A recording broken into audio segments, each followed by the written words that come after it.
আহ আনেন, ক্যামেরা কাছে আসেন। সুন্দরবন খুলে দেওয়ার সাথে সাথে সুন্দরবন থেকে বিশাল এক কোরাল কিন্তু ধরা পড়ছে।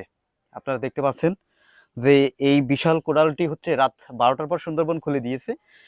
খুলে দেওয়ার সাথে সাথে কিন্তু হচ্ছে এতটা ওজন এটাই, মানে খুলে দেওয়ার সাথে সাথে যে সুন্দরবনে যে জেলে যারা রয়েছে তারা কিন্তু তাদের জালে কিন্তু এই কোরাল মাছটি পেয়েছে। এই কোরাল মাছটির দাম প্রায় 20,000 টাকা। 20,000 টাকা কত কেজি হবে ভাই?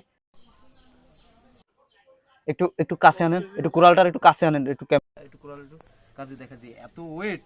মানে আমার জায়গায় 20 কেজি এইভাবে জাগানো কষ্ট। 20 কেজির উপরে, 25 কেজি ধরি। ওরে আল্লাহ, আসেন ক্যামেরা নিয়ে আসেন ভিতরে। মিটার রাখতে পারবো? লেজগি আরে সমস্যা নাই, হাত ধুয়ে ফেলো, উঠানো যায় না। আচ্ছা দাঁড়ান তো দেখি এই ব্যাপারে কিনা। আনেন, ক্যামেরা কাছে আসেন। হাত তো হাত বাজে মনে হয়।